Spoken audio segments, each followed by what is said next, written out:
This is an informal warts and all video where I go about explaining and describing a stirrer, but what I'm actually building is over here a little quantum oscillator. It is actually in fact a little quantum oscillator. It varies the magnetic field, and here's a piece of Arduino circuitry and stuff like that, and a heat sink and a optic bar which I've just got sat on top of it. But what I'm going to really do today is focus on my test coil over here and what happens when I put a magnetic field in it. So let's go through all the equipment. This is it's good therapy for me. I've got to keep on finding things on this table. So you go all the way up here. There's the power supply up there. And our deck goes down through a bit of cable onto this U-boot here.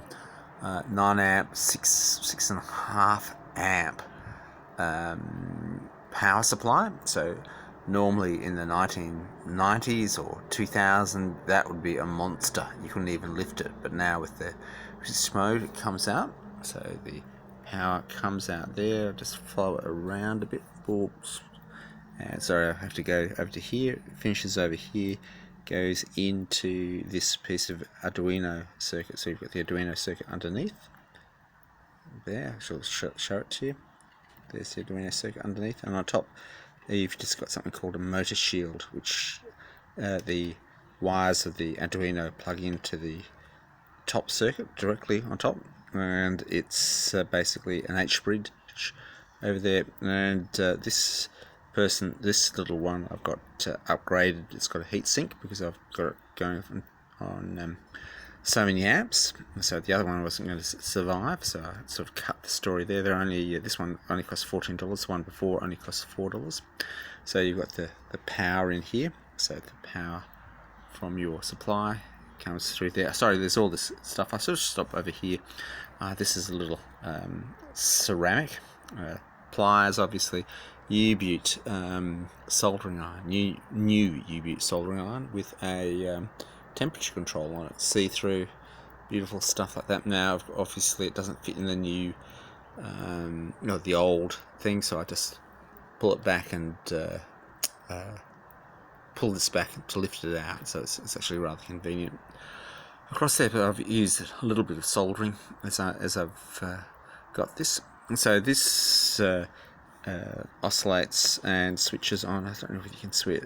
You can see it switching back and forth about 5 times a second. So you could get it going faster than that. This is just to burn it in, to have a high ampage storage, and I'm sort of working out how to figure out to stick this optical rail on top of the heat sink. It's all about making it small and easy to go in, and I've got this configuration here. I can't glue it or fix it at the top here because it heats up. That's I haven't measured that. It's probably about 70 degrees. Not too hot. Okay, the other ones get scalding, over 100 degrees on the flat version. So if it's at that high temperature, you know that the circuit's not going to last. This will last a long time. Made in China, all the way out there, outside those little things are for servo motors, so it can have X number of servo motors, 2 DC motors driven out the top here. Instead of driving a DC motor, I've got it driving this coil over here, and I've got this magnet here. I can feel it. You can see the magnet oscillating.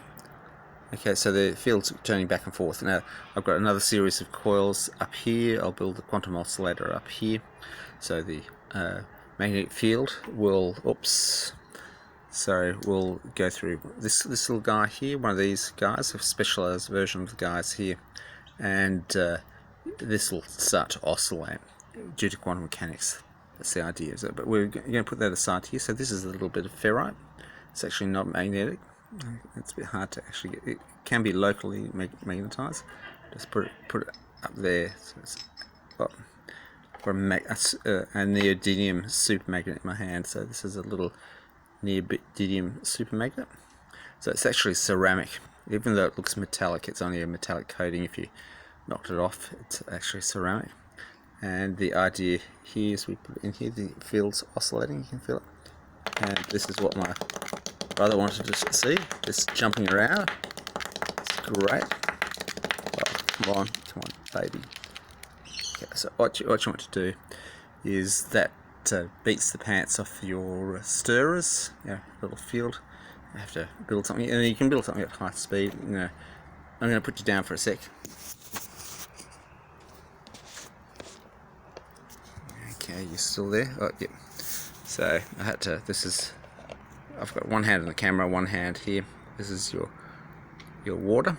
Obviously, pop in your stuff like that. And I suppose you may as well show it to you here. So it's unlike a normal stuff. You can see it go like that. So yeah, I reckon that's a better stirrer. And of course I've got the salt here. Mix it. This is good therapy for me to do it. Hole in it. There you got the hole.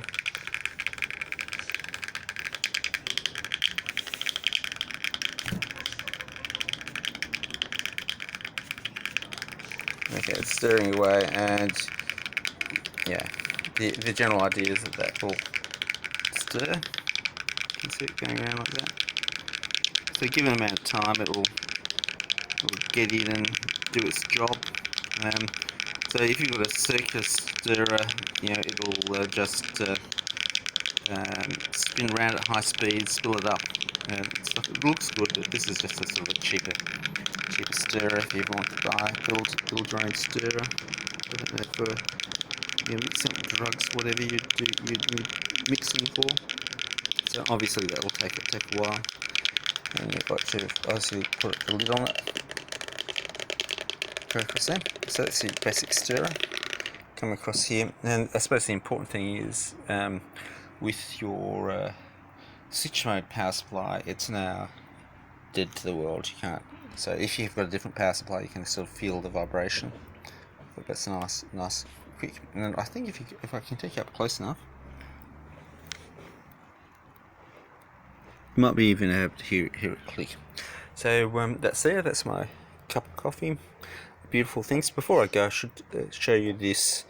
Is my most prized possession, which is I call it the magic screwdriver. It's not a jeweler's screwdriver, but taken off to an angle grinder and taken a whisk of it. I've probably had this for probably 20 years, and it's one of these things that it's got the correct thickness at the top up here. But if you actually take it up, see if I can get it there for you can see it against my coffee cup. You can see you can't quite see it. I've just taken an edge off it, so that's fantastic. General things. Something else I thoroughly recommend is one of these things. It's a wire stripper. Takes the skill out of stripping wires nowadays, and obviously you can get skilled, but it takes half a day to get skilled on a particular gauge of wire. Thanks a lot for looking.